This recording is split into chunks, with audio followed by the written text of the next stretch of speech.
Génération ya sika esi eboya rumba elingise kavashama bisengo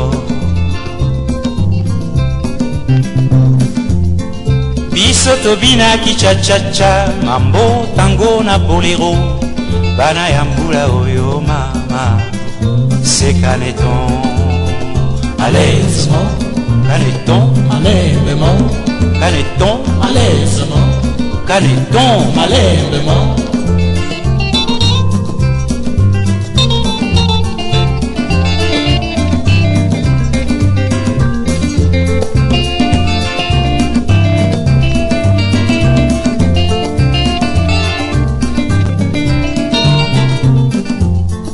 basi ya mbula ya kala balata jupon na zigida bana ya mbula oyo mama zambala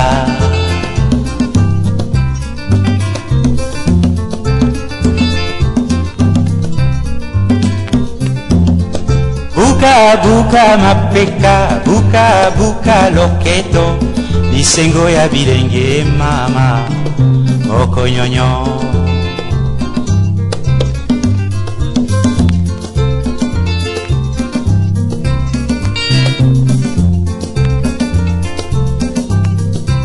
Eh oui, au Zaïre, les jeunes ne sont pas à court d'idées. Au contraire, ils en sont prodigues. Chaque génération a ses engouements, dit-on. La jeunesse de Kinshasa la belle a les siens. Chez nous, oui. Chaque soir, c'est l'ambiance qui règne dans nos bars. Et chaque jour apporte une danse nouvelle.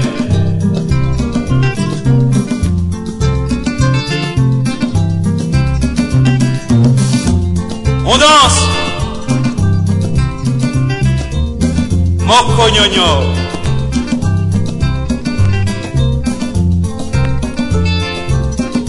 On s'égaye avec Ekonda Sakade.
basi ya mbula ya kala balata jupon na zigida bana ya mbula oyo. Bonsoir à tous nos auditeurs et auditrices de la radio Amafrica World TV, le rendez-vous du donner et du recevoir.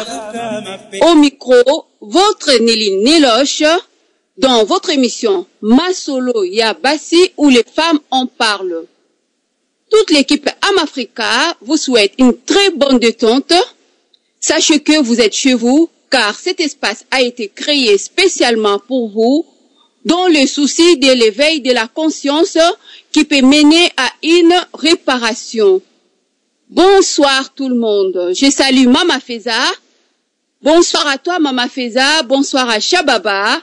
Je dis bonsoir à notre frère Wembankoy qui nous suit depuis Washington. Bonsoir à Joseph Njate qui nous suit depuis Kinshasa. Je dis bonsoir à maman Rogacienne de Amafrica. Bonsoir à toi Nisset Punja. Je salue bien Masawa Katabana qui nous suit depuis les États-Unis d'Amérique. Bonsoir à toi Freddy Kibanda Baladur de Nickel. Je salue notre pasteur Honoré Ndindo Mosali Yankolo. Je dis bonsoir à toi Juppe Mindia, le big manager, et à toi Jacques Mboyo depuis London. Bisous à Karine Soukami qui nous suit depuis la Belgique, et je salue aussi tous les Soukami. Je dis gros bisous à toi Patrick Bolompetit, le patron du magazine Africa Fiesta, qui veut voir l'Afrique autrement. Je salue mes sœurs Rebecca et Evelyne Moualumba. Bonsoir à toi ma nièce Blandine Mumboko et toi Blanchard, son mari. Je salue Tania Simba, ma Tania, qui me suit depuis la Belgique. Salut à toi Jétu Faver, mon ami personnel. Je salue Victoire Mundele depuis la Belgique. Bonsoir à toi Nana depuis la Suisse et des gros bisous à toi Rita Luanga et ton mari Didier Nganga. Bonsoir à Yves Malou, les papas des bébés, Kinshasa Makambo, les sites de la différence. Je salue Maurice Premier qui nous suit depuis la Suède, le boss de Congo Yassika. Bonsoir à toi Rose Kunga, mon ami, la beauté fatale qui nous suit depuis Paris. Chers auditeurs et auditrices, bonsoir. Bonsoir à vous tous qui nous suivez, qui êtes toujours au rendez-vous chaque jour pour écouter Masolo Yabassi où les femmes en parlent. Sans plus tarder, je vais vous donner le programme de ce soir. Chers auditeurs et auditrices, vous avez été nombreux à m'écrire suite à vos témoignages. J'ai décidé de revenir sur le sujet, la panne sexuelle, parce que vous aviez été beaucoup à me poser des questions et aujourd'hui, je vais répondre à toutes vos questions. Avant de commencer, permettez-moi de vous rappeler le sujet pour le nouveau. Je rappelle que la semaine passée, nous avions parlé de la panne sexuelle. Nous avions parlé de sa définition qui veut simplement dire, la panne sexuelle c'est défini simplement par la difficulté pour l'homme d'obtenir l'érection. Et je vous ai parlé aussi des symptômes de la panne sexuelle, qui se définit comme l'insuffisance de la rigidité de la verge pour une pénétration satisfaisante. Je vous ai aussi parlé d'un autre symptôme que je vous ai dit avoir une tendance à rester moins longtemps en érection. Lorsqu'on a ces deux symptômes, cela veut dire qu'on a un problème de troubles érectiles, c'est-à-dire la panne sexuelle. Je vous avais parlé aussi du temps, parce que lorsque je vous ai parlé des symptômes, je vous ai bien rappelé qu'il y avait un temps défini, un temps idéal, d'après le médecin Dr. Eric Corti. C'est un Américain qui avait effectué le recherche avec toute son équipe afin de savoir ou de connaître la durée idéale de l'acte sexuel. Et je vous avais dit que pour connaître la durée idéale, les couples, ils avaient fait l'expérience avec 50 couples. Et les couples devaient noter la durée de leurs ébats. Et ils devaient marquer quand c'était trop long, ça va aller de 1 à 2 minutes seulement. Et lorsque c'était satisfaisant, c'était de 3 à 7 minutes. Et pour dire que c'était souhaitable, il fallait faire 7 à 13 minutes. Mais lorsque c'était au-delà des 13 minutes, c'était aussi trop long. Chers auditeurs et auditrices, je fais ces rappels à cause de nouveaux venus, ceux qui nous avaient pas suivis la semaine passée, Et d'après cette étude-là du docteur Eric Corti, il avait bien défini que à partir déjà de la 3e minute, c'était déjà satisfaisant jusqu'à la 13e. Or, si vous avez remarqué que vous restez moins de 3 minutes, c'est-à-dire de 1 à 2 minutes, si ça se répète, monsieur, commencez à vous inquiéter car il doit avoir un signalement de la panne sexuelle. Mais à savoir que la panne sexuelle n'est pas une fatalité, quoique les hommes, lorsqu'ils sont dans ces problèmes de panne sexuelle, ils croient qu'ils sont diminués, ils pensent que leur vie est finie et ils croient que c'est un problème sans solution. Chers auditeurs et auditrices, c'est vrai, c'est un problème qui est notoire, qui est connu de tout le monde. On dit même que c'est un tabou. Mais laissez-moi vous dire que il faut qu'on en parle parce que c'est une des causes qui peut détruire le couple. C'est une des causes qui peut mener la séparation ou l'infidélité dans un couple. Je vais parler aussi en lingala pour mes auditeurs congolais ou bien les lingalaphones. Mbote na bino balandi nyonso ya radio na biso Am Africa World, bino batu bolandaka biso tangu nyonso na rendez-vous na biso ya donner et du recevoir. Bandeko nazana esengo ya ko retrouver bino na poko ya lelo yo, équipe mobimba ya Am Africa to tombeli bino boyei malamu to boyoki malamu. Bandeko na poko ya lelo yo tokosolo na bino masolo oyo tosololaki semaine passée. Pambate bandeko na kamwa ki ndenge nini masolo oyo ezwaki ampleur mususu. Bozalaki ebele ya kokomela ngai, ebele batuninga ba question, mingi pe balobaki makambu ebele bandeko, yango wana na jujaki bon que lelo oyo tosala révision pe tokoka ko répondre na ba question. Soki pe mutu azali na suggestion to azali na question ya ko poser en direct, boyeba que ezali droit na bino tangu na ko fungola micro bandeko boko tuna ba question na bino nyonso. Bandeko na ngai boyeba ke espace oyo tosala yango pona bino, pamba te souci na biso ezali pona éveil ya conscience pe ko pesa bino courage ya koluka solution quoique problème. Boyeba ke likambu oyo etali panne sexuelle ezali fatalité te bandeko na ngai, ezali likambu ekomelaka mutu nyonso ekipaka te. Kasi soki yo vandi ndeko oluki solution te, yeba ke ndeko na ngai ekoki komemela yo problème na kati ya couple na yo, o ekoki komema bino na séparation to pe ekoki kokotisa fidélité na couple na yo. Bandeko lelo na kozongela mwa muke na oyo nalobaki mbala ya sima pona bandeko na biso oyo bayoki baye lelo mbala ya liboso po bakoka ko comprendre eloko nini tozali kolobela. Pona bandeko oyo baye lelo ezali boye.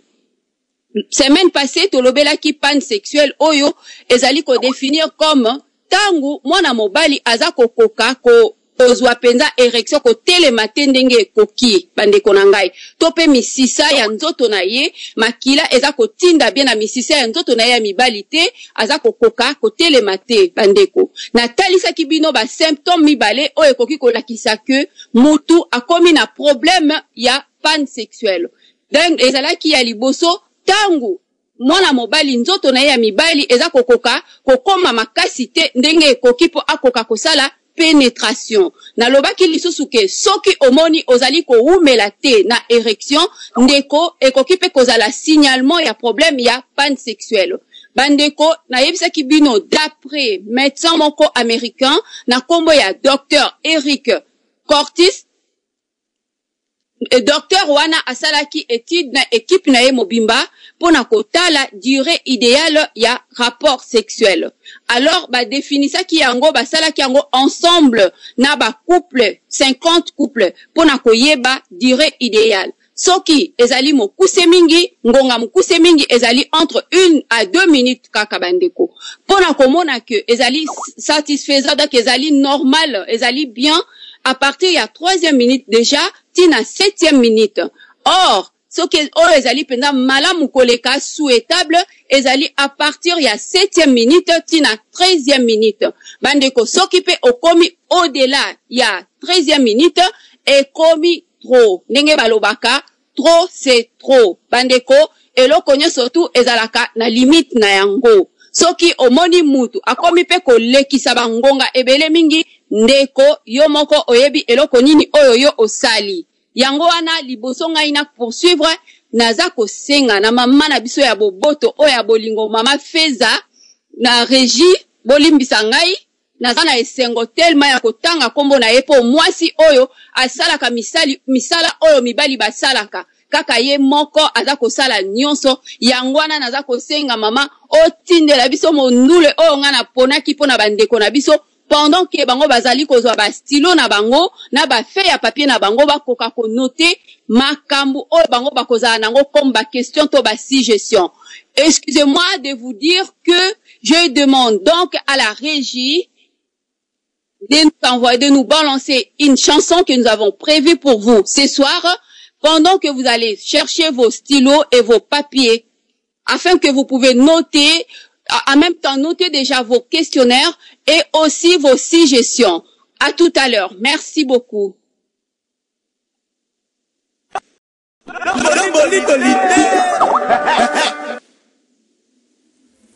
Allô? Oui. Na libanda? Osani na libanda kuna ero na Sambula. Na New Jersey. Azunga kuna ozela uzunga. Bolingo langa etoli lokola journal après Mangondo. Vaut mieux être seul que mal accompagné. Son Excellence Guillaume Soro. Ferrego la chante. Vas-y. Papi kake. Na luke na miso bolingo na moniote. Na zwata kolema na patrouille d'éclairer peut-être quoi na zélo par hasard non. L'autorité soleil. Papa Ochombe mwana mwibara ya mama Antoinette. Papi kake na luke na miso bolingo na moniote na zwata kolema na patrouille d'éclairer peut-être quoi na zélo par hasard non. Kovo Masola les boss silencieux. Les mains sur la tête et l'air la moussier. Par terre comme à la gueule c'est bolimoué. Tu m'as laissé comme un tout petit poussin. Au milieu de tes pervengana comme au banga sous ses ibekena nanga. Gilwemba ya Metiole. Batu Swana. Afanga de liamo, la médaille sac na kangayo. Simple rimer ya pamba. Retourner dans les dos, et bagati est ma faiblesse. Me détache à chaque instant détresse. Et pendant nos soins qui adresse, talana comme mystère. Mohamed Kake, Patrick Vilo Kake, les Maboubi di Jimmy Katalai. Kake onyokoli trompé en ganzo toi. Eric Ndala. Nabo s'exposer pour voir l'amour en plein air. Ce n'a pas sala qui gola, alona mana sengwe parnenga. Les spéciales Jean-Dominique Okemba. Nazananga ino samoe Fote nanga ite ala mulu papikake. Bonaventure Chris Engobo, Colonel Chenzen. Nasengwe parnenga Coco Claudia Sassou. Nazala sauve Nazananga ino samoe Fote nanga ite ala mulu papikake. Général Dabera. Mama Christine, Guy Noël Mouya ya Maïli, Boss Mouvison. Bango na mona ki pasi, ya kolima te moto bolingo nya boke témoin, na risque na pana bakute ya bakulune, tameni bino te bato bosala ki komanda soup, na table na trisa ki se couvert moko elvera langa. Medo Chaumba Kleboa. Et d'autres sont ça les superviseurs. Bozongiselanga papi Boiba na bino porte-monnaie Bo retroceder nga voudre nanga Boiba na bino grimoire Chable et Domosamba Kimakoda Brad Pitt. Nasolela awa nasisanga libota na mikilite Nakufeli noko te baba kulinga nde bolingo na victoire. Oui, bonsoir. Je suis très heureuse de revenir vers vous. Chers auditeurs, la fois passée, nous avions vu les causes, conséquences et remèdes de la panne sexuelle. Et je vous avais parlé des causes, qui sont des causes médicaux, psychologiques et métaboliques. Je vous ai parlé des maladies qui peuvent provoquer cette panne sexuelle. C'était la diabète, le cancer de la prostate, l'hypertension, l'insuffisance rénale, le stress, la déprime, l'excès de la fatigue, un excès de circulation, un accident de la circulation de la moelle épinière, si ça a été touché. Le problème de la jambe aussi, lorsque la veine qui va jusqu'à la verge a été touchée. Et aussi, l'âge peut aussi rester un facteur de la perte de la panne sexuelle. Toutes les maladies cardiovasculaires aussi, il y a certaines maladies et leurs traitements qui peuvent provoquer cela. Certaines maladies qui peuvent aussi handicaper directement la santé sexuelle. Il y a plein de maladies. Il y a aussi des causes. À partir de 70 ans, l'homme peut déjà être touché de ce problème. Il y a 5% seulement des hommes entre 20 et 40% qui peuvent être victimes de ce trouble. Et 15% dans l'ensemble, la globalité, sont touchés de ces problèmes de panne sexuelle. S'il vous plaît, retenez que il n'y a pas de mystère. Il existe un lien direct entre ces pathologies du cœur et des vaisseaux sanguins et qui troublent de l'érection.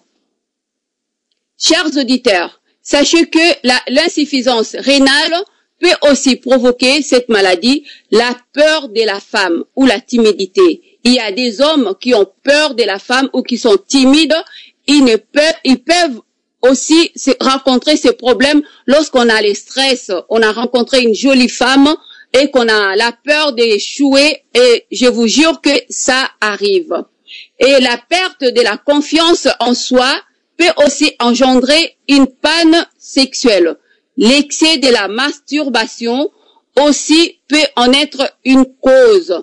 Le métabolisme ou l'excès du poids peut engendrer la panne sexuelle, l'excès d'alcool et de tabac aussi. L'infidélité. Dans le cas de l'infidélité, le cas de la trahison, des paroles blessantes, lorsqu'on a été dénigré, le dénigrement, un mal vécu d'une vie antérieure ou les séquelles d'une enfance dure ou difficile sans douceur ni tendresse. Le rejet, les excès de fatigue, des soucis de la vie quotidienne, etc. Bande konangai nazalaki koloba eloko nini oyo ekoki kosala ke mutu akodmana problème ya panne sexuelle. Ba cause ezali ebele. Ekoki kouta d'ordre médical, ekoki kouta pe na côté psychologique, to pe na facteur métabolique. Ba maladie lokola diabète, cancer ya prostate, hypertension, insuffisance rénale, stress, ekoko surtout stress ezali facteur ya liboso o ekoki ko causer panne sexuelle.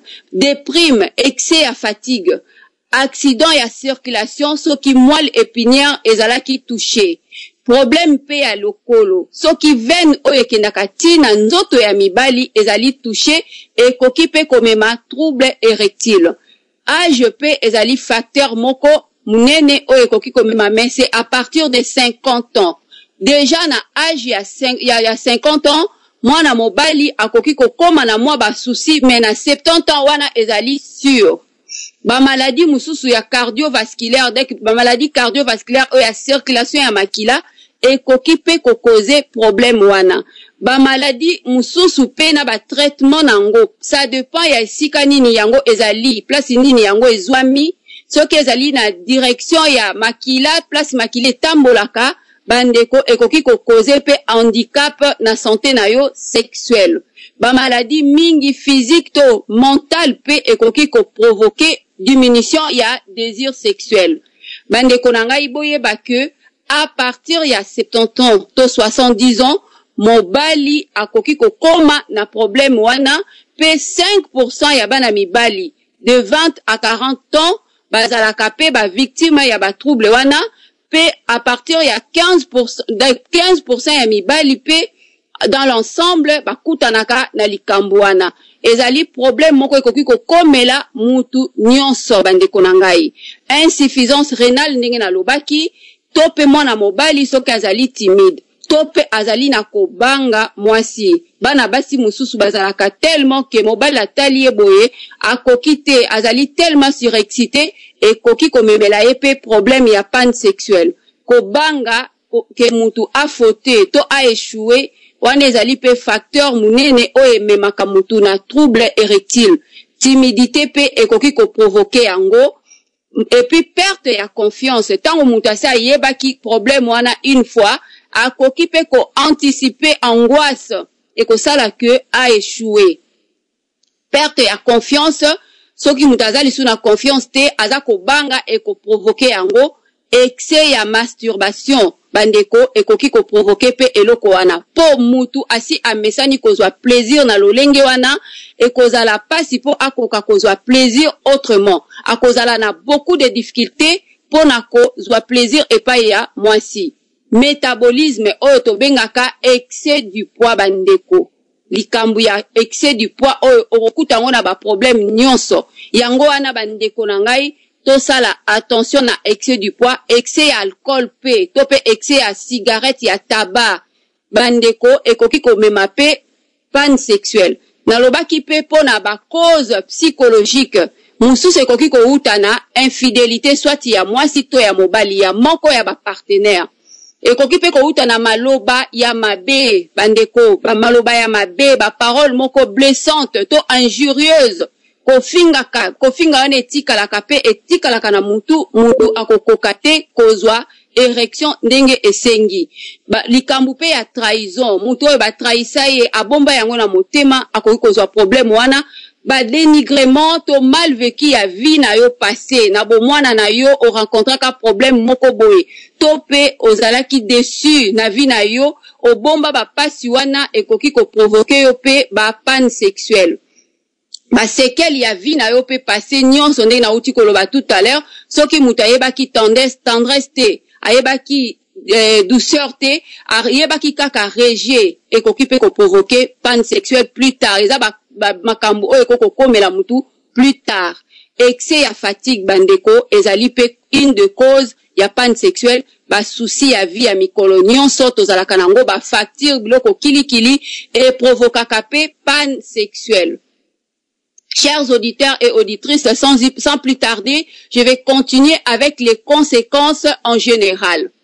Lorsque il y a un problème de la pansexuelle dans un couple, les femmes, je parle d'abord aux femmes, sachez que les hommes qui sont en pansexuelle, ils se sentent diminués, ils deviennent très réservés, ils peuvent se replier sur lui-même, ça peut causer de l'absence de dialogue, ça peut causer aussi l'éloignement. L'homme évitera d'en parler parce qu'il ne vous rejette pas, mais c'est simplement parce que sa virilité est atteinte. Il y aura la souffrance entre les deux partenaires, la tristesse, les sentiments de l'impuissance chez l'homme. L'homme se sentira faible, la crainte de ne pas être un vrai homme qui va provoquer tout cela. L'homme se sentira honteux. Et ça peut créer aussi l'infidélité entre les deux conjoints. Il y a des hommes, lorsqu'ils échouent avec leur femme ou bien leur partenaire, ils ont quand même tendance à aller essayer dehors chez une autre. Et il y a aussi des femmes, lorsque cette histoire n'est pas traitée, elles vont voir ailleurs, au lieu de trouver la solution. Ça peut provoquer aussi des disputes dans le couple. L'homme peut quand même peut-être devenir agressif parce que il a une souffrance dans lui et il n'arrive pas à s'extérioriser. Ça peut engendrer l'agressivité. Il y en a même qui ont peur de ne pas être un vrai homme. Parce que vous savez quoi, comme je vous ai dit la semaine passée, les hommes fondent leur identité virile par rapport à leur phallus, autrement dit pénis ou leur verge. Alors, sachez que lorsqu'un homme n'arrive pas, il peut devenir très blessé, il peut se sentir très blessé. Il y en a même qui s'acharneront à essayer à tout prix d'y arriver. Et, chers auditeurs et auditrices, je vous avais bien parlé, tout ce que je viens d'énumérer comme conséquence, vous savez, ce n'est pas la solution. Lorsqu'un tel problème arrive dans un couple, s'il vous plaît, essayez plutôt de trouver la solution. C'est à la femme qui doit jouer le premier rôle. Mesdames, lorsque votre homme est en panne sexuelle, et lorsque vous avez remarqué que ça se répète tout le temps, entrez en scène, mesdames, prenez la résolution de consulter un médecin. Parlez-en à votre homme. Et aussi, mesdames, s'il vous plaît, lorsque vous avez un homme qui a un problème de la panne sexuelle, n'allez pas dans la condamnation. Faut pas les condamner. Il faut plutôt les soutenir avec des paroles positives. Vous pouvez lui dire, par exemple, chérie, ce n'est pas grave. Même si maintenant on a échoué, prochainement, ça ira mieux. Il faut vraiment les soutenir. L'homme aura besoin de votre soutien. Sachez-le que vous êtes son premier médecin. Vous êtes le premier médecin, la première personne qui peut lui apporter la guérison, mesdames. Il faut éviter d'insister. N'insistez pas, ne dites pas à l'homme qui doit y arriver à tout prix. N'insistez pas parce qu'à force d'insister, monsieur peut aller à côté de la plaque et monsieur peut avoir très mal à la tête. Et s'il vous plaît, mesdames, ne vous énervez pas parce que cela risquerait de bloquer votre partenaire. Bande konangai nazalaki koloba likambuya ba conséquences. Basi ba mama boye bake soki mobali na yo azana problème ya panne sexuelle, mama kota na scène yeba ke mobali na yo akoki pe a se replier sur ye moko mibali mingi basalaka yango ekoki pe ko bota dialogue, manque ya dialogue na kati ya couple na bino, ekoki pe ko créer éloignement. Et puis mobali ako éviter à tout prix bolobela likambu yango te. Ezali te ke azopesa yo faute mama. Ezali simplement parce que ki mobali na ye ezali touché. Ndenge na yebisa ki bino la semaine passée que mibali mingi bafondaka identité na bango ki mobali na bango na nzoto na bango ya mibali. Tangu nzoto na ye ya mobali eza kosala te, pona ye amoni ke akomi diminué, akomi lokola un vaurien, ce qui n'est pas du tout vrai. Alors, ekoki pe ko créer souffrance entre mwasi na mobali. Mobali ako souffrir comme mwasi pe ako souffrir. Eko mema mawa na kati ya couple, pe batu mobali akozala na sentiment ya impuissance. Ako mona kakomi impuissant parce que azokoka ko satisfaire mwasi na été. Soki pe mobali akoki pe ko se sentir faible, akokozala na soni pe na mawa na mwasi amona ye lokola azali mobali ya solo te. Mobali akoki pe kozala na pasi na motema. Ekoki même ko créer jalousie na kote ya mobali. Tango aza kotala mwasi na ye, aza komiloba ke ndenge nazokoka te. Okomona okoma kolanda yo, akokoma kokanisela yo makanisi ya mabe, nyonso wana ekomemela ye kaka pasi. Basi mususu bakokaka ko patienter te, akoki pe kokoma fidèle na mobali na ye, comme pe mibali misusu au lieu que aluka solution a préféré que ne komeka libanda. Nyonso wana eza ko faire partie ya ba conséquence totale qui semaine passée. Mobali pe akoko koma agressif, akoko koma hormona abeta kate akomi pe ko beta mwasi na ye, nyonso wana ezali colère o eza na kati na ndenga za kokoka makambute. Mobali mususu akokoma na soni, akokoma na pasi na motema na ye, ako se sentir vraiment blessé, pe misusu kutu bandeko. Baluka kande kutu a insister, même si azo kokata aza ko insister. Nzo kande bandeko na ngai na ba conséquences nyonso to na sili kotanga, ezali tin ezana tina ta mukete parce que ekomemela bino kaka eko aggraver kaka situation na bino.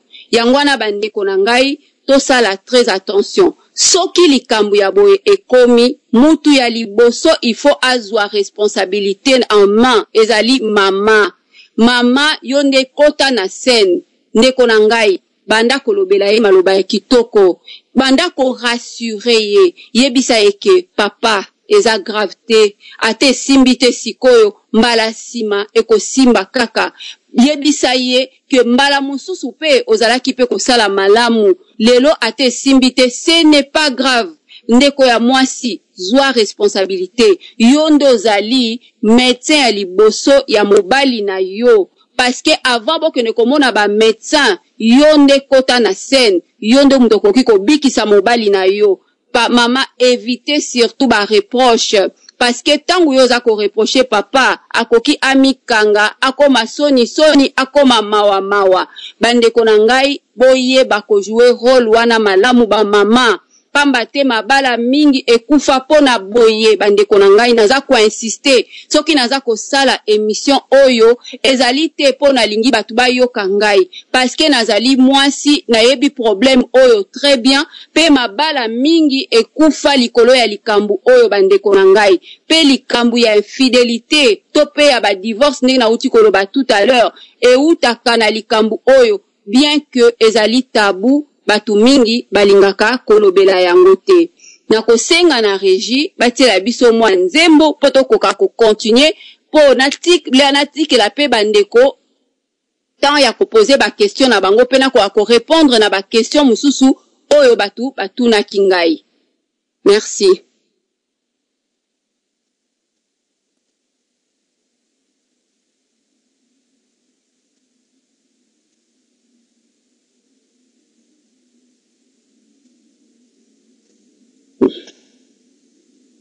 C'est ça le problème, hein. Quand réseau bananga etike la batu baloba, c'est ça le problème. Mais pour cela na prépare.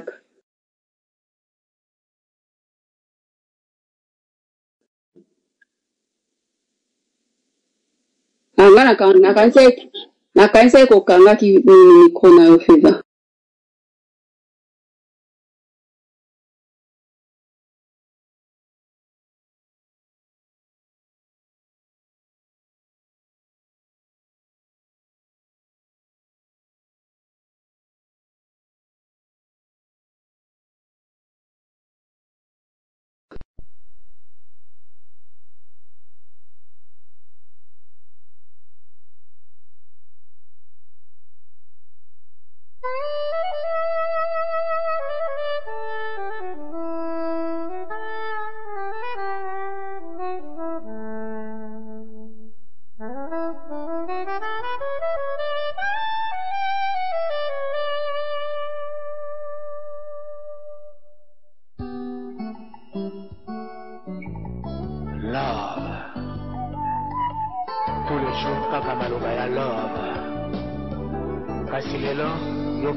Bomba bolingo kasi ekobomba mawa te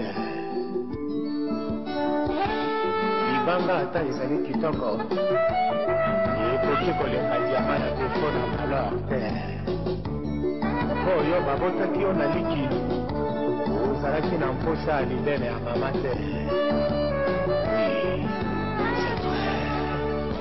bolingo na biso ebandaka na ngomboka moko te na bomengo mwana paye babimi mino akomeka kozwa libela mama jamais akoswa mosati na ye rosa totika komiswa mitema bomengo bazela bazwa te ezalaka jamais na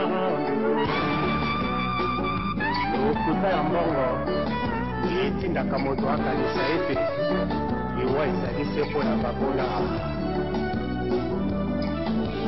moto ya bolingo na kombo na yo evandaka kati ya motema nanga kasi jamais ekozikisa un jour kombo na yo Maria Rosa nayembi lisusu bibi tokende libala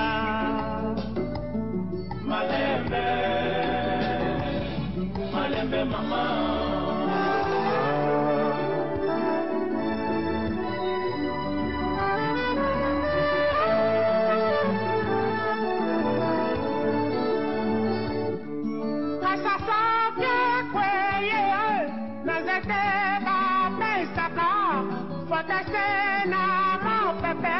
nandimi mabenanga tosimi bangwako kopitisa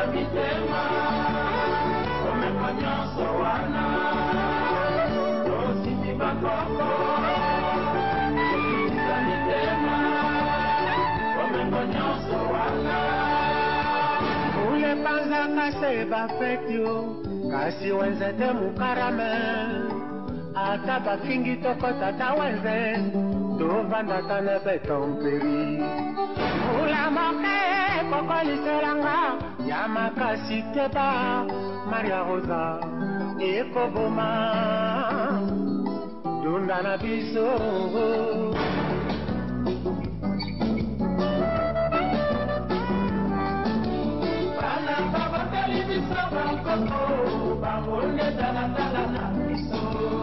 Ozatana bango komona ilungi ya bolingo na biso bana bango teli biso bango bango le tala na biso Julie kokuna abata Julio nansana bana bango teli biso bango le tala na biso Kani amama ambrango ndoi ya mama nyondo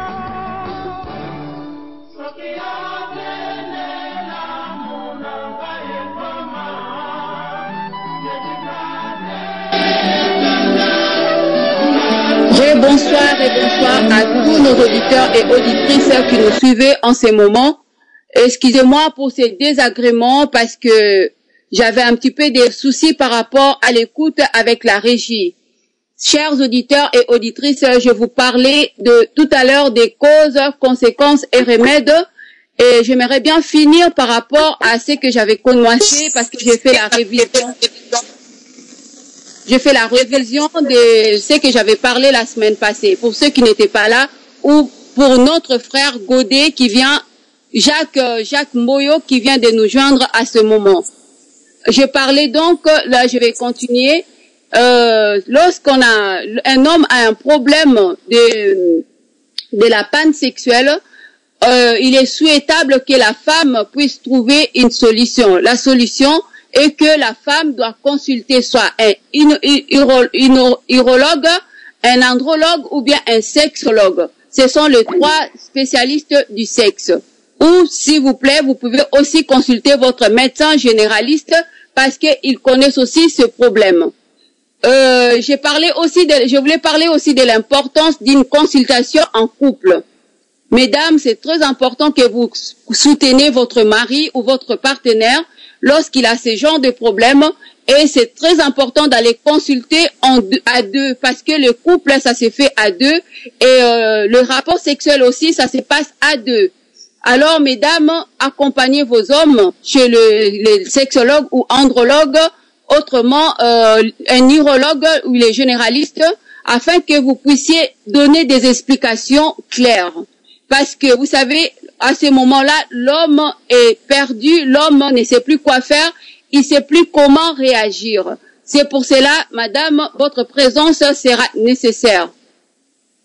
Et, chers auditeurs et auditrices, sachez que au jour d'aujourd'hui, il y a des solutions. Si cette panne provenait d'un facteur d'ordre psychologique, alors s'il y a eu des paroles blessantes ou bien de l'infidélité, des problèmes, des querelles et consorts, commencez d'abord par introduire le respect et la considération au sein de votre couple. Mesdames, la personne qui a fauté doit présenter un pardon, demander un pardon sincère et promettre de ne plus recommencer. S'il vous plaît, ayez vraiment des paroles claires et regrettez l'erreur que vous avez fait. Sachez que vous êtes la solution de votre problème. Quant aux messieurs, lorsque vous avez ce genre de problème, messieurs, s'il vous plaît, sachez que madame souffre autant que vous souffrez. Acceptez donc l'aide de votre femme, acceptez d'aller consulter le médecin parce que au jour d'aujourd'hui, il y a des traitements.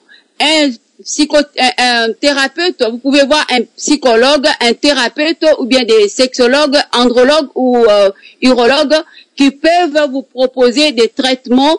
Ils peuvent aussi, il y en a qui vous proposeront de faire des exercices en forme de massage. il y a aussi des médicaments qui aident. Non, ça guérit pas le problème, mais ça aide à l'homme d'avoir de l'érection jusqu'à ce qu'il ait retrouvé sa confiance. S'il vous plaît, mesdames et messieurs, je crois que là, je vous ai parlé de tout ce que j'avais parlé la semaine passée. Et sachez que le problème de la panne sexuelle n'est pas du tout une fatalité. Il y a des solutions. Vous pouvez changer aussi votre manière de vivre. Si vous avez, il y a eu un problème, il y a eu le facteur psychologique, vous pouvez introduire par exemple les restaurants, les sorties, les voyages et pourquoi pas des massages au sein de votre couple. Merci et j'aimerais bien laisser les micros à toute personne qui a des questions à poser, s'il vous plaît. Merci, merci beaucoup. S'il y a quelqu'un qui veut poser la question, allez-y. Bandeko nazalaki kolobake likambu ya panne sexuelle ezali nango fatalité te, ezali problème moko ekomelaka mutu nyonso. Soki likambu o ekobeli yo ndeko, yeba que ba médecin bazali okoki komona soit andrologue tope urologue ou bien sexologue. Mama mutu osala effort ya kozwa rendez-vous et pas ya médecin pe papa zala na motema ya kokopere. Yeba ke soki yo mikangi obomi libala na yo. Bandeko, consultation ya couple ezalaka mabete. Mwasi kotika papa akende ye moko te, pamba te akoki kokanisa lokola ke ezali bon débarras po na yo. Luka o assiste ye po amona ke azali soutenu. Pe yeba ke tangu bino bokei na consultation à deux et ko aider pe médecin o boke ko mona po ayeba ko pesa bino traitement adéquat. Et puis naza ko senga pe na ba mama boyeba ke tangu bokeye pa ya munganga tangu mususu papa azali na pasi mingi akokoka ko expliquer problème na yete. Donc yo mama kota na scène banda ko expliquer problème oyo papa azana yango, s'il vous plaît. Et puis na linga kina yebisa lisusu que na moya lelo yo ba possibilité ezali ebele pona ko résoudre problème wana. Mwasi na mobali bomona munganga misusu ba proposaka ba exercice to ba na forme ya ba massage. Mususu pe a proposer bino ba kisi ezali lelo ezali na bakisi misatu kasi naza na droite ya kotangela bino bakombo na yango ponga nazali médecin te. Mais soki pa okeye pa ya munganga akotangela akokomela yo kisi nini oyo ye amoni ezali bien pona koyede yo na problème wana. Papa, mama, boyeba ke likambu oyo ezali lisusu eloko ya koyokela soni te, boluka plutôt solution. Mais soki problème na bino euti na d'ordre euti na problème moko psychologique tope kofingana maloba ya mabe kobeta tope ba problème muta atrompa kiyo tope bo mwana na yo bandeko boyeba ke solution pe ezali bokoki kokende komona pe ba psychologue ba yedaka mingi pona koluka kobimisa o eza na kati na yo. Mais soki ezalaki likambu moko ya couple bat bozalaki koswana mingi kofingana tope moko akangela muninga kanda na mutema tope infidélité bandeko na ngai bo bandana nuko kotisa eloko oyo babengi respect na couple na bino pe considération de l'autre pe boye bakosenga na pardon moko sincère bolongola ba pardon oyo ezalaka ke ozosenga lokolo ozosenga te. Longola soki na salaki yo mabe oyebi bien ko salaki muninga mabe senga ye pardon moko sincère loba na ye papa ya bana tope mama ya bana tope mobali na ngai mwasi na ngai limbisa ngai na salaki yo mabe nazokisaki yo pota na kozongela yango lisusu te. Bandeko na ngai bokoka kokotisa pe mwa vi mususu na kati ya ba couple na bino pamba te ko umela pe esalaka pe mutu akoma pe na mwa faiblesse sexuelle. Bokoki kokotisa mwa ba voyage esalaka toujours malamu. Pourquoi pas kokende pe ata une seule fois na mois na cinéma, kokende pe na restaurant, ko changer environnement, kolobela muninga ba parole moko valorisante, o changer na ndenge ya kolobela muninga, témoigner muninga ke olingaka ye malgré problème wana bolingo na bino ezala toujours makasi. Yango wana naza kosenga na bandeko oyo bazana likambo ya kobakisa tope bazana question ya kotuna botuna po nazana ba questionnaire mususu ya bandeko bapesa kingai pona ko répondre bango na lombango nyoso tu. Merci, à tout à l'heure. Oyo azana question à toute la question na ye.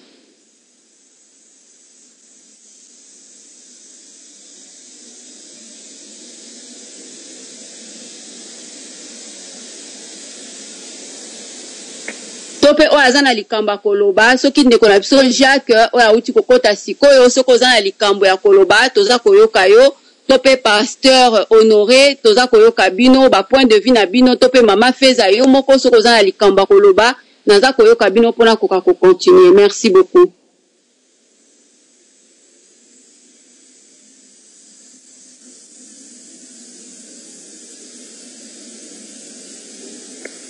Allô? Allô? Allô? Bonsoir. Allô, bonsoir. Bonsoir. Moi, c'est Jacques. Et là, on a Nina Baksaka Apona. Et quand maman lobby, ils ont solo. Merci, papa.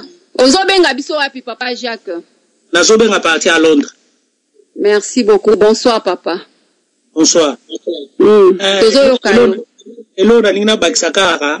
Na marambo lobby, maman, ils ont solo. Mingi. Na ba couple marambo ane zo boma mingi.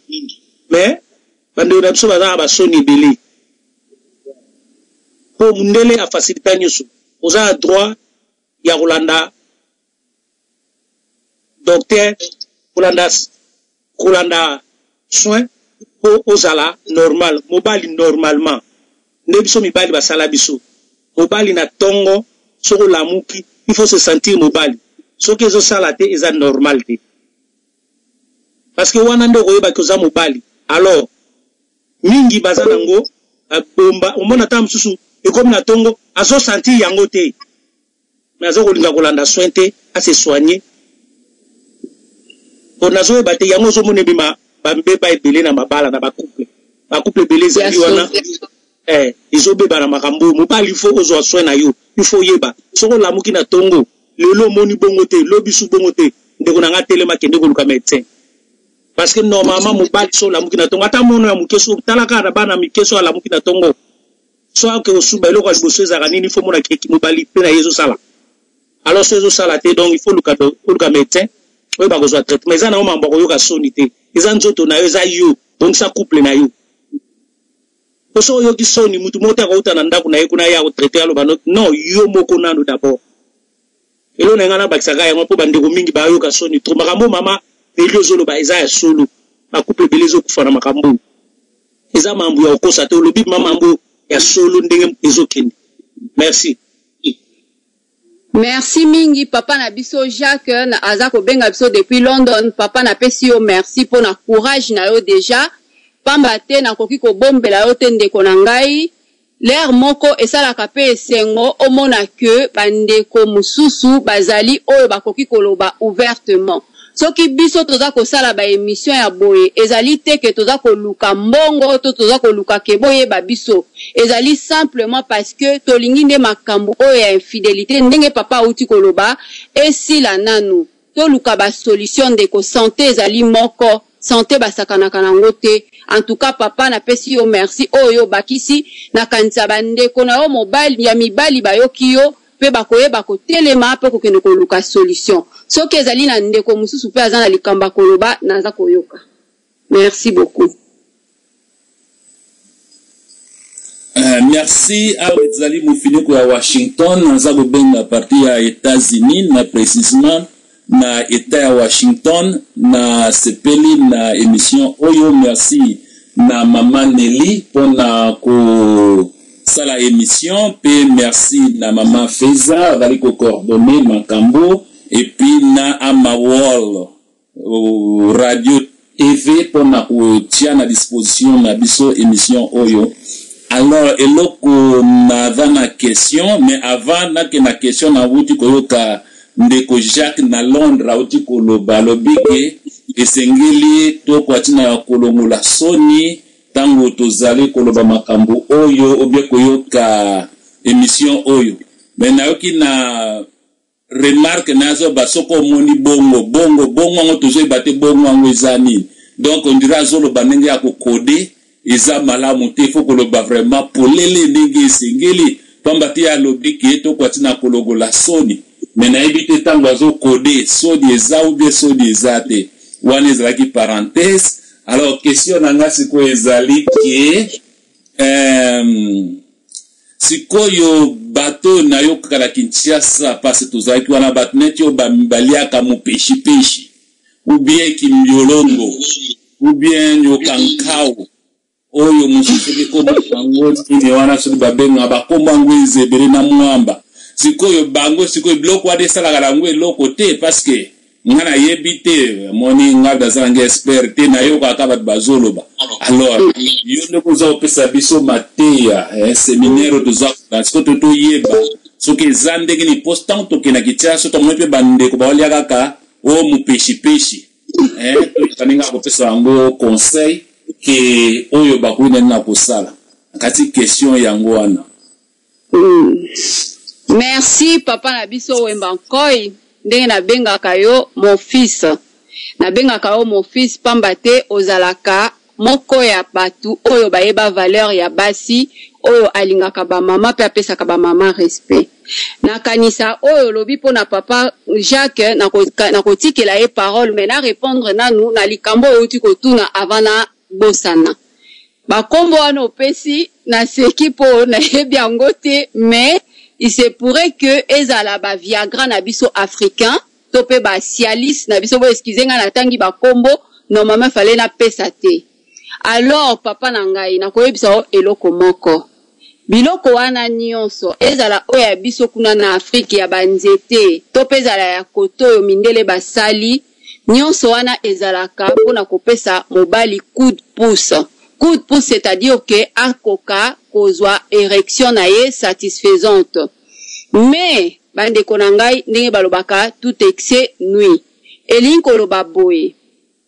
Ezala o ba médecin bako proposer yo awa na poto, ezala kuna ezalaka pe na ba conséquences nango soki pe eleki mingi. Ezalaka simplement pona kopesa mutu coup de pouce. Omoni soki mwana mobali azui problème ya panne sexuelle eloko aliboso a perdre ezali confiance. Ako perdre confiance na ye. Alors confiance wana ezonga kaka ndenge nini soki abandi ko retrouver érection na ye.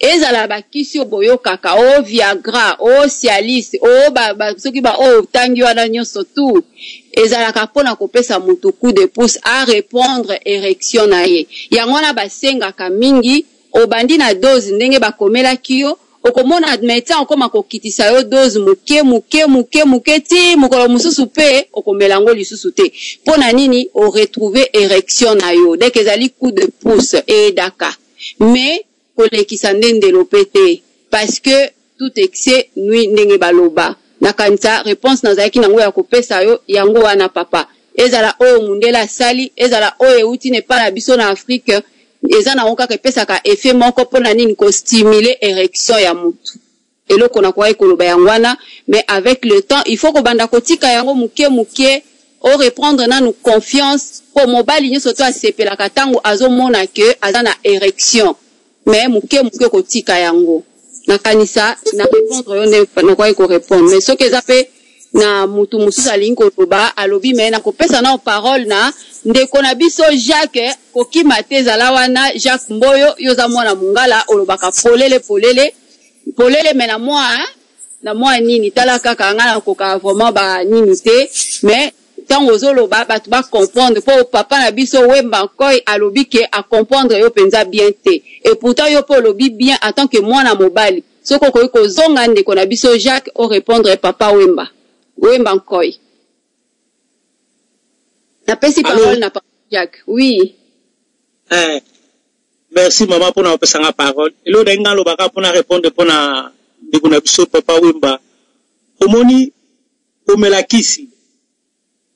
Ou bien nini osaba kisi wana bokoko ya mindele. Biso mibali yeba kezana ba moma mo boye. Ba retour ba kisi wana yaka. Na ko préférer ndeko nanga ozala normal ndenge nzamba sala yo.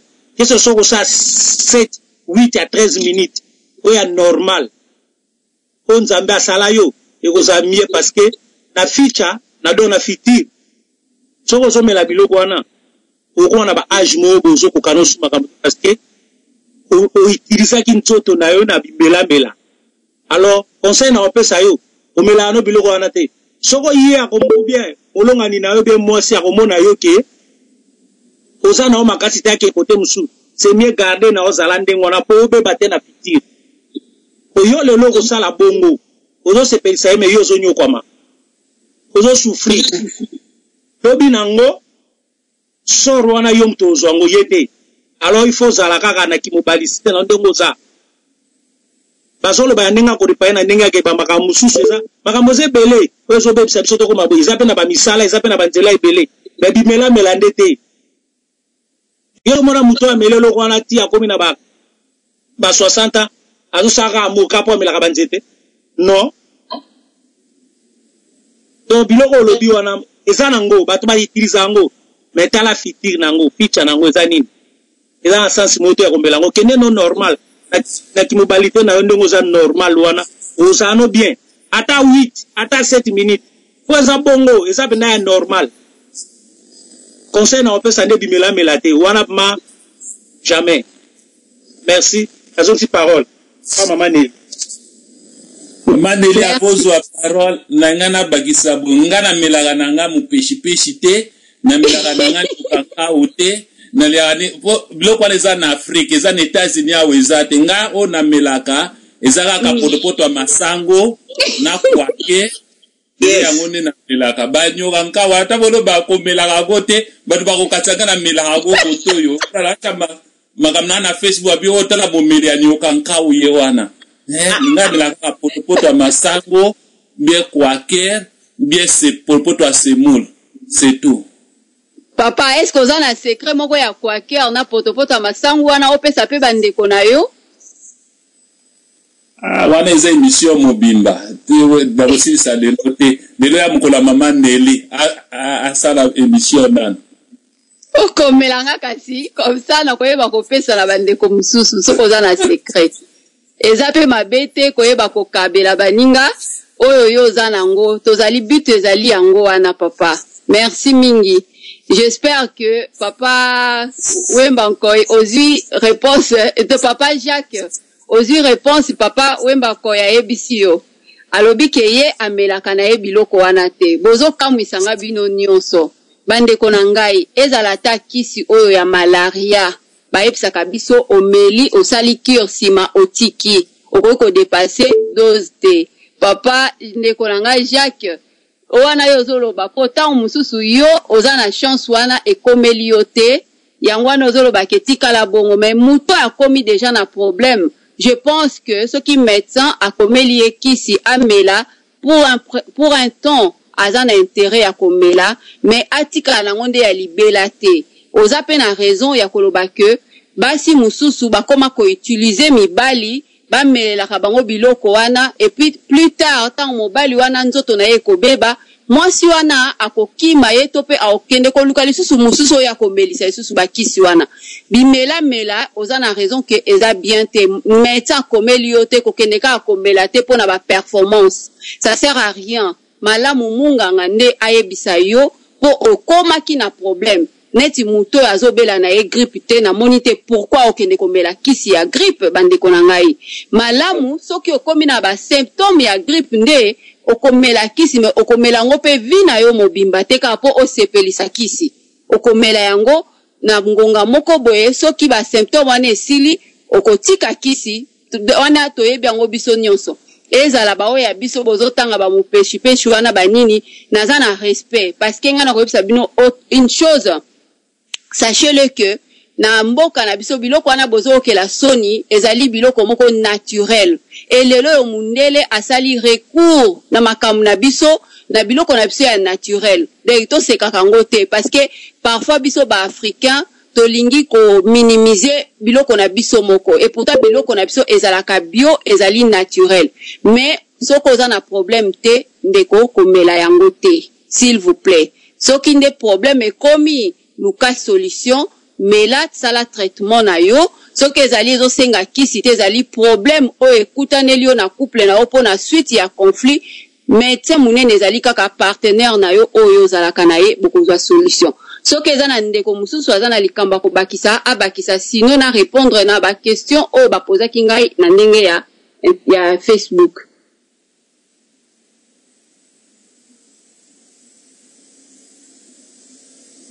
Allô? Allô?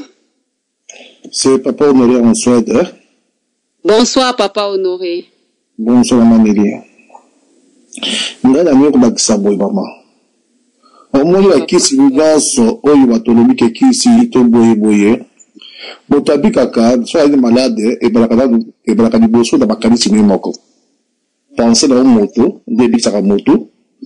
Même kisi apesi la munga na ke kisi ebikisaka. Mais to makanisi no place kisi la te okobika te. Ya liboso yango wana. Na mibale na kisi nyo to balobi ou bien ke ondeko balobi soki mbolongo so ne tout ça. Et je touche dans makanisi na moto. So makanisi no si mbolongo kimbolongo yango te. Mama okomela yango sa ngelo to pe sala ko moko te. Mais alors il y a liboso nous surtout et il y a tout d'abord bolingo sincère et la carte de couple. So bolingo zalite mama et moi passe. O meleke loko na yo mais bolingo zalite et loko moko pe malonga e na plate. Ma bala biso yo kupa mingi ha pour la kozanga bolingo. Poso oligi molinga na yo, oligi ndeko na yo, oligi obai na yo, oligi mwasi na yo. Kaka dingo oko ba wala mama, to pesa ba conseil sincère. Pourquoi to bala na ki pour la nini? Pour toujours mona tata la biso akala, ba bala basi na bango. Et ba bala na basi na bango. Mais la commune paka, est-ce que ça a toujours un rapport? Je ne crois pas.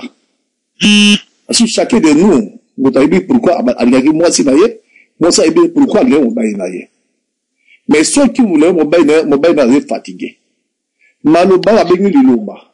Maloba yali zambe. So ozo ba buni ba kabo ya kitoko te, et passe.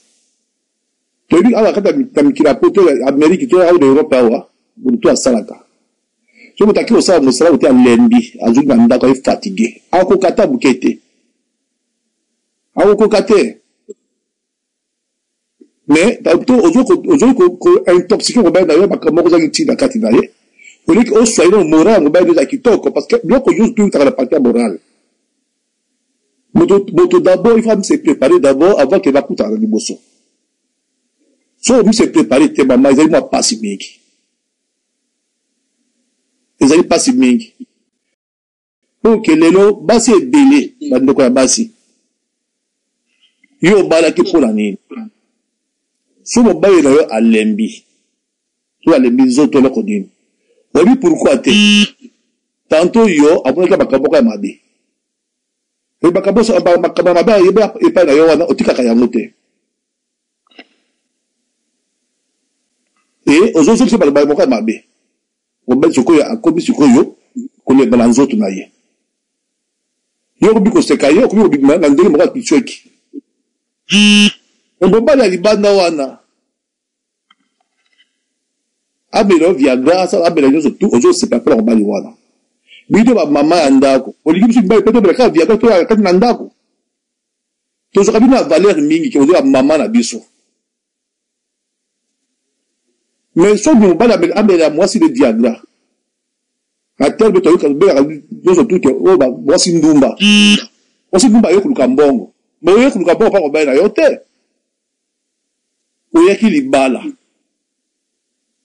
Pour que ça mobile na yo, no beaucoup na mobile na yo, to bala kunda yo. Mais bolingo ya ine quand même que toujours pour les autres mobile. Wala zali bolingo te. Bolingo je pour la nyonso tout. Les autres mobile. Toujours ta mobile te, mais linga na yo. Le plus la conseil le quoi maman neli a dokoloba. Mais ce conseil sincère lesalité. Et moi pas si mingi. Po mobala libanda wana azo kosa yo mama. Adika yo akosa kayo. Amelo Viagra et kabe ke na kopesa ka. Aya ka pa na nga pa ka mbongo ta. Il faut la mêler là déjà bien. Pour y bagalelo. Amelo li yo te très bien. Asaka de très bien. Meta o kozonga. O kita pasi kuna zonga ndako. Obone obena ozoba obone ah. O nini? O bembe ala afadi la ka ndako. Mais vous amela ki okuna amela yo Viagra ta sakana yo. Ya ko biwa mama ndako boliga toujours so biso mba peto la Viagra poto sakana bino. Mais biso to no valeur te. Libanda libanda. Moba libanda melo Viagra pa sakana pe o sakana kwa zoba. mobali na ndako azwa na valeur mais na libanda mobali ya libanda azwa na valeur te mais ozwa osepela na mobali ya libanda e asali yo malamu amelelaki yo viagra asakai na yo ngai na ndako nazwika oyo aye mwasi na ngai apres mama aboti ngai ezali mwasi na ngai yango etuna wana nazotuna yo kamere ke bino bamama boyeba kamere ke oyo tu bosalaka yango mpaka bapapa etulaka bapasi mingi bapapa mingi bazo kokufa mpona makambo wana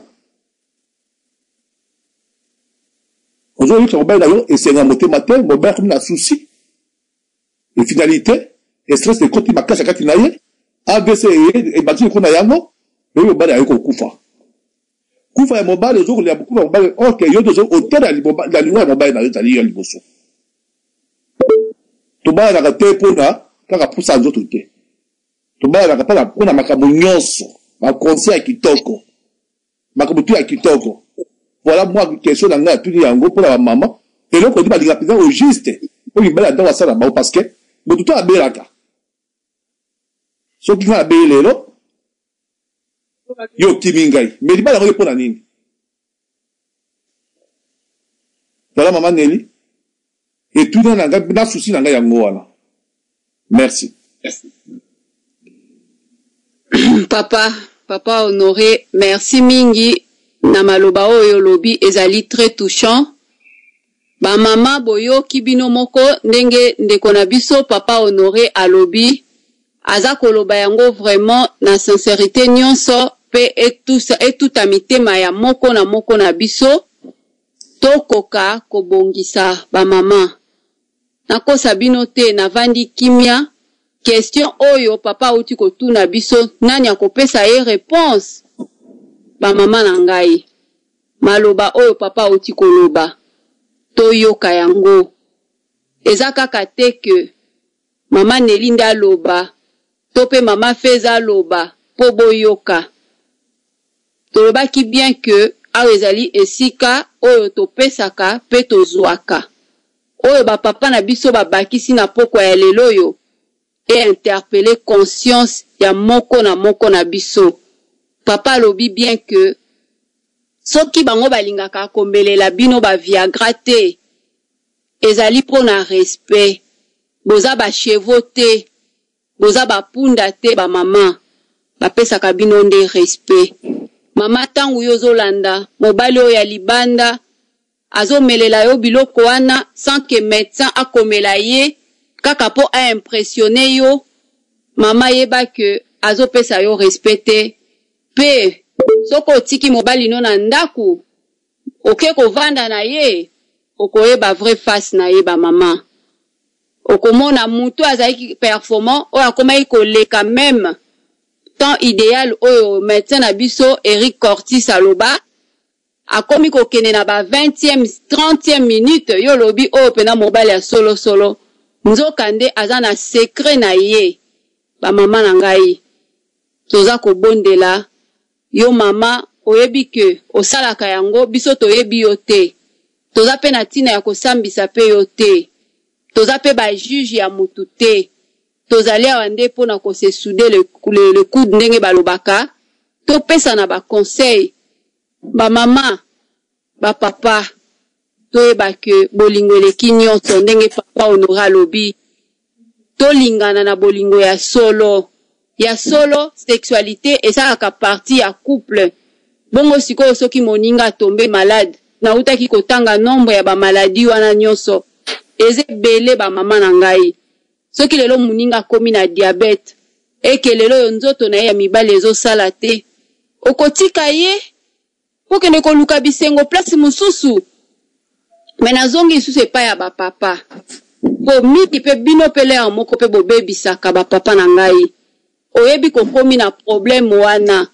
papa azala pele ya moko mpe na mwa motema ya kimia okomona mobali aza na problème me munoko nde munoko d'après ba témoignage nazwi papa munoko mabe oleko sepesa ta mwasi na yo sala ya ta bolingo na maloba bandeko na ngai okomona oza na problème olingi olakisa nde ki mobali na yo munoko maloba mabe olingi nini basala o lokola na porno ba phrase ya ndengwana okoloba na mwasi na yo ndeko na ngai ya mobali bozala na bomoko nzambe azosenga biso tozala na bomoko bandeko na ngai likama ntango eyaka elobaka te sante ezali ya biso te bandeko lobi mpe eza ya biso te tomeka koremedie nango tolongola bizaleli wana ya mabe oyo ozolanda libanda mokolo viagra ekozala te akosala ndenge nini mpe baviagra wana nyonso na bakisi bamelaka yango bimelamela te nazobandela ezalaka soki nde okomi na problème mpona koluka koremonte mais un jour fotika ndenge papa na biso mpe Jacques alobaki papa na biso Wemba Nkoy alobi basekre na ye tokoyeba ngo mpe kaka ata abomi nga na kotingama ye kaka tia kopesa biso sekre wana ya bapotopoto na ye wana na susi kaka ya kobongisa papa Wemba Nkoy ozoyoka ngai na kotika yo te yo soko oyebi sekre ifo oyebisa biso na otika yo te na kolandela yo soki eza na ndeko mosusu oyo amoni ke lelo oyo motema na ye tutami abwaki na mpe mwa soni pembeni ameka nanu koyebisa biso mpe oyo aza nango mpo nga nakoka korepondre na bakestion ngonga epusani me ekosala eloko te soki ezali mpo na intere na biso nyonso tu toza kokoba merci.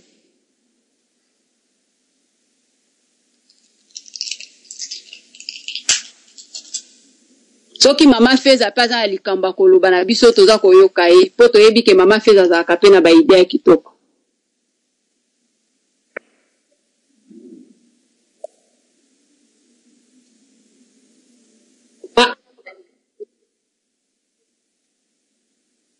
Merci beaucoup.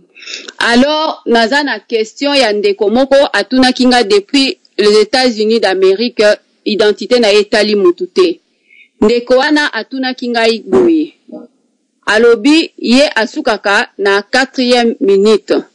Azalaki ko banga akanisaki ke akomi na problème ya pansexuel. Yangwana na lingaki na pesa réponse. Wana ezali problème ya pante. Ezali problème ya éjaculation précoce. Ndeko atuna kinga pe lisusu ndenge nini akoki kosala po akoka ko surmonter problème ya éjaculation précoce.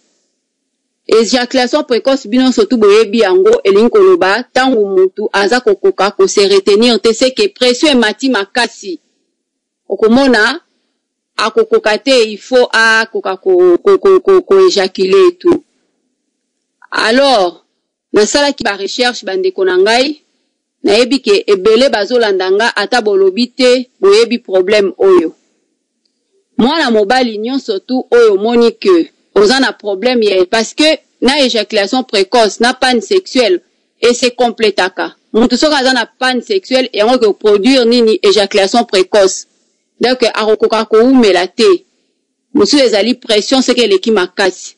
Mais soko mono zaka souvent na problème wana ndeko na ngai mais kana nu ko banda ko libérer na nu esprit na yo pendant acte oyo za ko sala soko za à fond ozo kanisa omoni ke linge koma ndeko sala ke détourner moi makanisi na yo eza possibilité kaka mais kana ko penser na autre chose oko kanisa pe ata mbwa ya voisin na yo na moment wana ka pona ko luka ko kitisa pression kanisa soit belle-mère na yo kanisa eloko mususu en dehors ya likambo oyo za kosala méthode wana ezalaka efficace. Natalaki lisusu balobi ke ou bien soko moni ke ekomelaka yo mingi ndeko pona koluka kokitisa pression wana zonga gentiment kosala ngo lokola soda te zonga na ba préliminaire ekosunga yo okoko continuer kopesa partenaire na yo plaisir na ba préliminaire gentiment mais kana nu kobima na nzoto ya mwasi po oko akopemisa nzoto na yo ya mobali wana ezali pe kaka possibilité.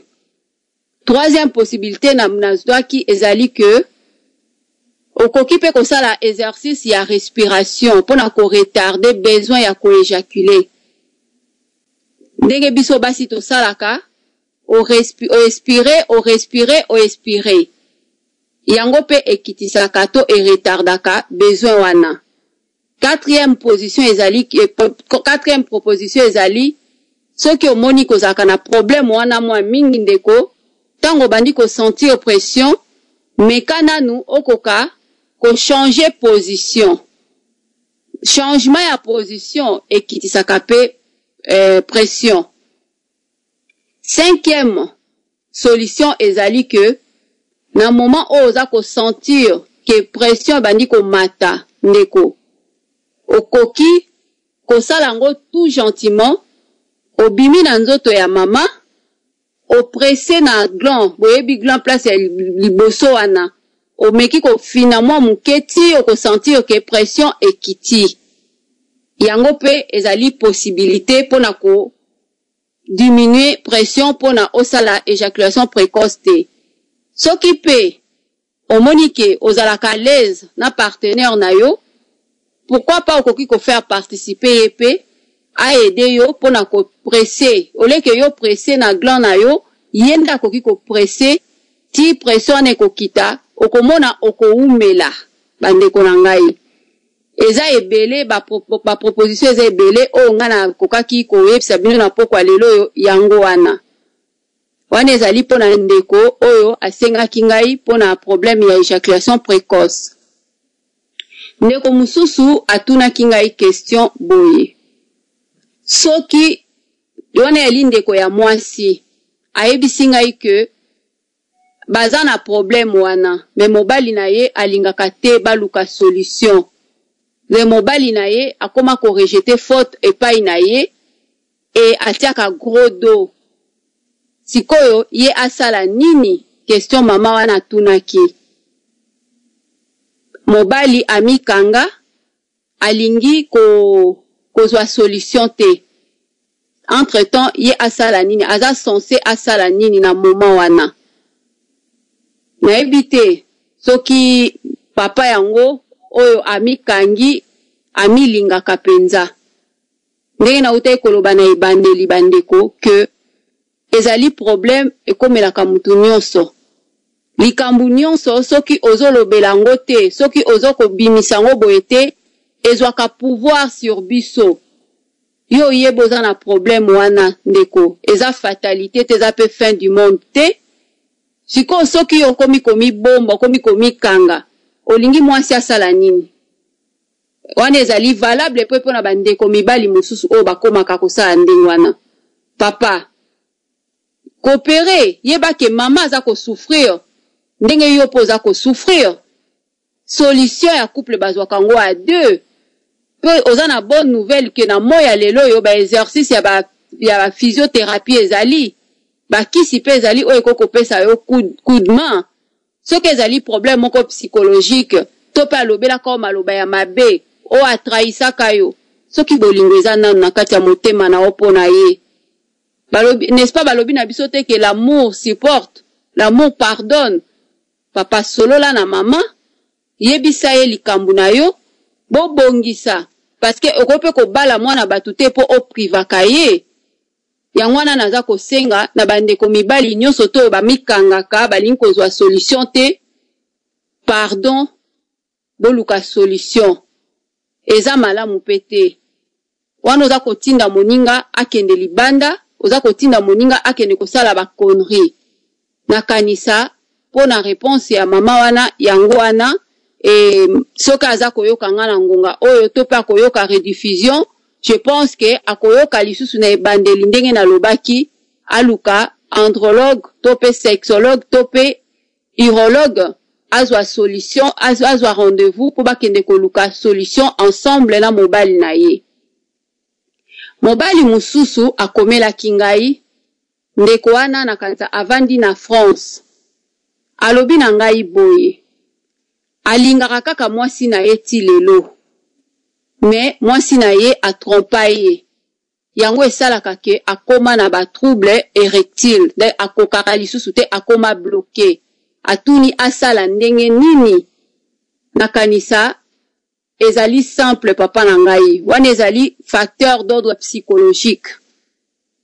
problème ya boye soki mwasi atrompa yo papa luka nano yeba pona nini atrompaki yo naza koencourage yango te mais luka oyeba cause ponga naza mutu ya ba cause nalingaka mingi koyeba pourquoi mutu asali boye mituna eloko nini etindaki mwasi na wasala yango eske ezalaki kaka na buzoba to pe azalaki na faiblesse moko boye to pe nini papa yo koluka te ke soko oza kolinga nanu mwasi na yo paske bolingo eleki nyonso tuna ye pona nini asalaki yango ezali paske ozali bloqué na mutu na yo eza bloqué tango mususu tango otalaka olobi mwasi na ngai kaka oyo mutu mususu pe asakana na ye to asimba ye je vous comprends ça fait mal mais ezali ozolinga ye nanu papa mutu pa koyebisa o oboya ye pe azate luka nanu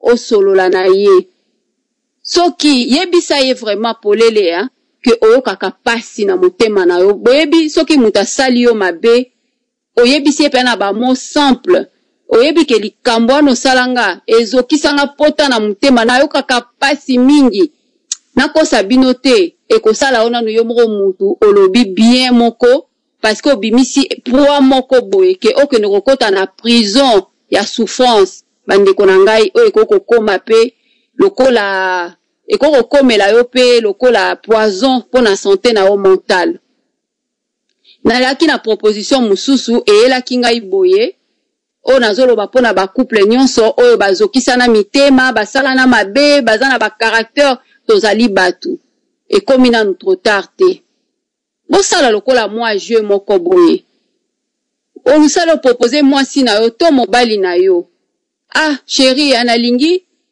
tokoma na balettre par exemple yo komelanga nga pe nakomela yo yebisanga makambo oyo esalaka pasi onga na sala yo nga pe nayebisa yo oyo esalaka nga pasi peut-être soki tolobi yango na boye soki boza bato mibale bozalaka shosho ekosuka na bino na bitumba to koswana bokomani balettre oyebisi muninga nyonso ye pa komi nyonso botiki ata mwa 3 jours to une semaine après bosali ba échange moko mutu na mutu azwi connaissance ya oyo moninga alobi tangu bokosilisa je pense que soki bosala yango lokola jeu nakosa bino te ekoki pe koyede eza kaka ide mais nyonso wana na susi kaka ya kobongisa ba problème na biso ya couple ndeko oyo azolobaka alingaka nanu mwasi na ye nasengeli mwasi na yo pardon limbisa ye solola na ye etalisa ye baconséquence oyo esali na couple na bino naza na question mususu nakende mwa noki moko atunaki ngai différence nini ezali entre perte ya désir to pe pansexuel ndeko perte ya désir ezali pas forcément trouble érectile ou bien pansexuel mutu akoki ko continuer kozala na érection mais azangi pe posa mobali akoki pe kozala na érection te mais aza ko ressentir pe ba désir na éviter so naza ko me faire comprendre mutu akoki kozala pe na pansexuel mais aza na posa daki azo ko akozo érection te mais aza na posa mutu mususu pe aza na posa te mais azozwa érection daki ezali différent ekokanité bandeko na ngai et impuissance pe eza eloko mususu pansexuel ndenge na expliquaki na ebandeli ezalaka temporaire eloko nini ekoki kosala ke mutu azala na érection mais azala na posa te manque d'amour to obala libala moko ya intérêt ya profit olingaka mutu wana te mais oza na ye kaka po olandaka mbongo na ye to olandaka quelque chose de kozanga bolingo omona oza na o mobali normal to oza na o mwasi normal baposa okaka nde pa bato mosusu mais mutu wana okaka posa na ye te parce que oza na bolingo na ye te nakanisa question wana ekoki koservir pe mpona bato mosusu Mususu atunaki ngai question différence ni ezali entre panne no ona sina lobi yango. Bato atunaki ngai est-ce que désir sexuel ya mobali ekipaka âge bandeko ou bien ekoki komema na âge ya mutu ekoki ko influencer désir na lobi panne te mais na lobi désir wana na ko répondre vraiment que ezali faux ekoki ko sala mabongo te mobali ata koli physiquement mais posa ekoki ko zala même ata zangi ezo rejoindre kaka réponse na oti ko pesa akoki ko koma mukolo akozala na posa même si azozala penza na érection te po mbule pusani mingi donc ekoki ko zangisa mutu posa te désir te bandeko na ngai nakanisa pona ba questionnaire eze belé soki na bina continuer ngomezo ke musika je pense que na suki wana batu misusu na ko répondre bango na nzela ya ba Facebook na bango naza désolé mais na lila ipsa kaka eloko moko na bakisa ndeko na ngai o nyonso tozoloba pema o tozwa kolobela bandeko na ngai toyebaka esika euta ndenge mutu oyo aza na Mercedes na ye asombi yango très cher ayebi valeur nango soki ezwi panne eloko aliboso asala kezani akokende na garage ya Mercedes po akende koluka solution bakoka ko réparer pour concessionnaire nango ayebi yango très bien ndenge nga naza ko inviter pe bino bandeko na ngai bolanda te po nde bomoni nazolobela bino nyonso toyo avant toute chose au commencement toyebake tozalaka pe na créateur na biso oyo asala biso apesa biso pema ye ayebi eteni moko na moko ya banzoto na biso soki pe ezwi problème bandeko na ngai ye ayebi ndenge bareparaka ngo po baproblème mosusu pe ya bapane sexuelle oyo tozoloba lelo mosusu pe kokozala pe d'ordre ekokouta pe spirituel bien ke tolobi yango te bandeko yango wana soki omoni pe likambo ya boye ekomi zongela nanu ye mutu asala yango oyo ayebi yo oyo asala yo na ngai yebisa ye avant que tokosala confiance epai ya mutu donc naza korapele kaka ke tolemba pe te na losambo soki tokoyeba kotosa pe mibeko oyo elingi koloba ke linga moningano na motema moko apesa biso comportement nyonso ndenge nini tokose comporte po tozala bien na mibeko na ye nakoyesa bino une chose eza te ke soki biso totosi nzambe te ya longwe nzambe aza nzambe akotikala nzambe mibeko ezali po na biso tozala bien ezali ba mode d'emploi po tozala na kimia yango wana naza kosukisa ke bolingo etonda na kati ya mitema na biso abala jalousie abala méchanceté infidélité totika bandeko na ngai pamba te yango nde eza komema mabe na bakouple na biso tika kolula ya moninga na mosika po oyebi te ndakolalaka te esika nini to etangaka ndeko na ngai mekana nukozwa soin na oyo oza nango na ndaku na yo. Chers auditeurs et auditrices, nous sommes à la fin de notre émission. Je voulais simplement vous demander une chose: aimons-nous les uns et les autres. Ndenge ngai neli neloche na boyaka mutu te. Mutu moko peta koki ko forcer ngai ke na ina mutu. Pamba te mokili oyo eza ya batu ya nzambe. Nazali ya mutu nyonso. Naza ya mutu moko te. Émission oyo to salaka ngo pona mutu nyonso. Pona mutu nyonso sans exception. Yangwana, je vous souhaite à tous et à toutes une très belle soirée et essayez d'appliquer tout ce que nous avons appris ce soir et essayez de pratiquer aussi les conseils que nous ont procuré nos papas, que ce soit Papa Wembankoy ou bien notre frère Jacques Mboyo ou bien notre papa Honoré, l'homme de Dieu. Je vous aime beaucoup. Pour ce soir, je pense que je m'arrête là. Et merci à tous. Passez une très bonne soirée. Bisous, je vous aime. Au revoir. Merci beaucoup.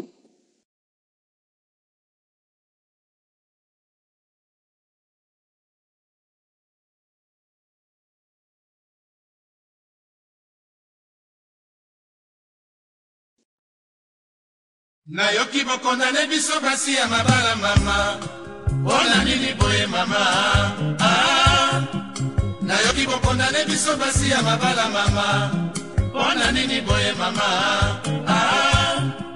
mibali na biso bakobala biso na bomwana bolingo awa tokoli babwaki bolingo wapi mama mibali na biso bakobala biso na bomwana bolingo awa tokoli babwaki bolingo wapi mama surtout oya ngai lokola koma patron mama yaye kaka bareunion oh mama yanga kutu naloba te lokola te kaka na ye masanga o bakliya bakendeki noki te oh mama bolingo ezangi ngai na ndako oh mama presence mobali ezangi ngai oh mama bongo naloba te soki nalobi nalobaka absence mobali na ndako mama chaleur ya libala ezangi ngai mama andimaka presence wapi mama surtout oya ngai lokola koma patron mama yaye kaka bareunion oh mama yanga kutu naloba te lokola fungola na ye nganda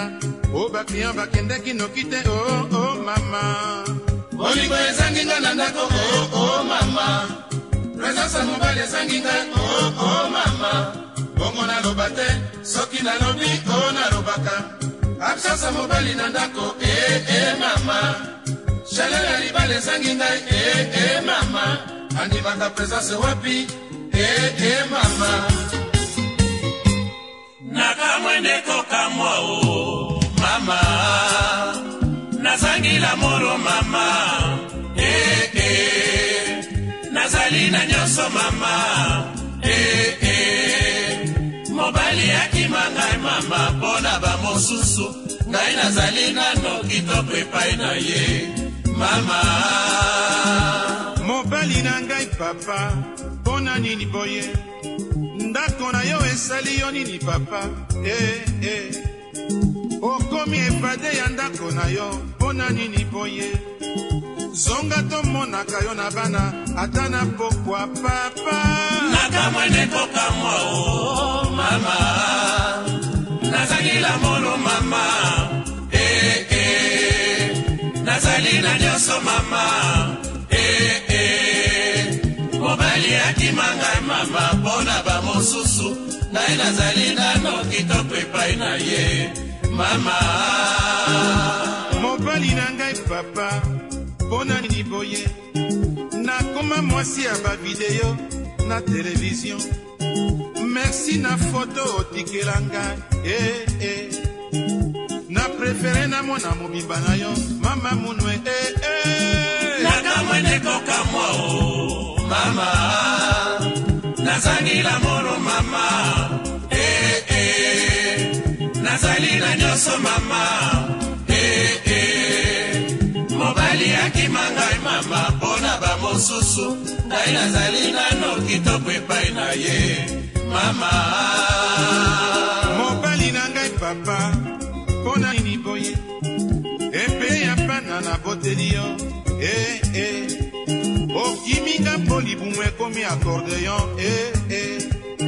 libumu akordeyon ebotela yo bana mama munwe nakamweneko kamwa mama nazali la mono mama nazali na nyonso mama